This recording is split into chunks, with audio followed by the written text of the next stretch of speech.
and they're going to come back tomorrow and see when Sandy approaches.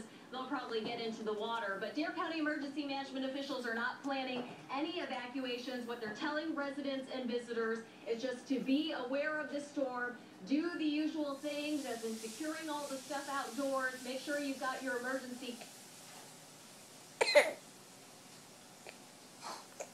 The Nags Head Town Manager told me they're not freaking out. They're just staying alert for the storm. That's it. And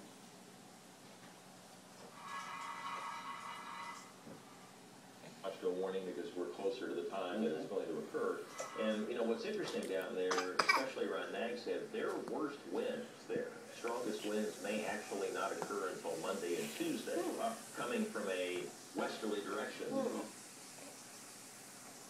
And that could really produce some tremendous downside flooding at that point in time. So this is going to be an extended threat, you know, from a variety of different angles over the next couple of days or several days. So we'll talk about all of it now. Let's go on ahead and start off in the Hurricane Center, and we'll let you know what's going on. The latest with Sandy, of course, we just got a brand new advisory from the Hurricane Center, and we're also going to show you some of the possible forecast tracks here of the system, and we're going to start off by taking a look at the forecast models. And again, the vast majority of them taking it up to the north and east, well offshore, okay, and that's what makes us think that this will not be as wet a weekend in the Triangle area as we at first thought. And then that sharp left turn, and really anywhere from around Boston, Massachusetts, down to all around, get the idea in terms of north-south. That's the span. Now, there is one crazy model that brings it up toward Cape Lookout, but there's nothing to support that idea whatsoever, so you can just sort of scratch the... To look at the latest advisories, there's that tropical storm warning all the way up to Duck, North Carolina, and of course including the offshore waters, 30 to 40 mile-an-hour winds, gusts to 50, as Renee had just mentioned, and rainfall amounts generally in the 3 to 6 inch category at this point in time. All right, let's go on ahead now and take a look at the water vapor imagery, and there are several features worth pointing out. We first, of course, have the hurricane beginning to come into view down in here. But some of the factors that are going to influence this, we have what's called a blocking pattern in the upper atmosphere with a deep area of low pressure here, and then a blocking high sitting up over Maine and the Canadian Maritimes, and then an upper level low which is out here to the west.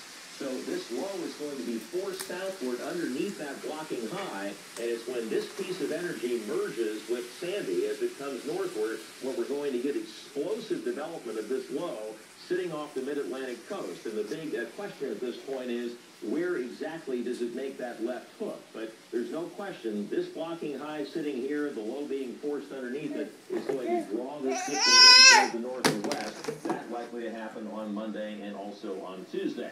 Now, keep that in mind when you look at the rainfall forecast, because you can see the effects of that hook here. And notice that we are in a very tight gradient. Here's where the heaviest rain is likely to be. No rain down here. When you're in this area where you have a tremendous difference in forecast rainfall amounts over a short distance, just a slight shift either way makes a huge at any one given point. So again, even though right now it looks like the rainfall amounts will be less over central North Carolina than earlier thought, it would not take much of a westward jog to change that, especially for our eastern counties. Temperatures generally in the 70s right now. Our forecast for this evening, 68 cloudy skies, a spotty shower or two here in the Triangle, and then one late tonight, just a spotty shower here, a little better chances down east. And then, as we take a look at the 7-day period, we're still looking for it to get very cold, and Tuesday could be the windiest day. We could have wind gusts over 50 miles per hour here in the Triangle area with temperatures only in the 40s, and then temperatures recover a little bit as we head toward the end of the week. And May 4th is the best chance of rain. Looks like it'll be Tuesday as well, and that would be on the belly side of this system as it bombs out over the middle Atlantic region. Again, the storm has not lost potential. The potential is still there. Mike Mays will be along at 5:30 to tell why this storm has weakened today, but why that doesn't change the end game. Okay, thank you. Well, he used to be a world leader, and as of today, he's a convicted criminal. We'll find out who after the break. And cars are not the only things on that new 85-mile-an-hour stretch of freeway in Texas. Why drivers are now fighting with fair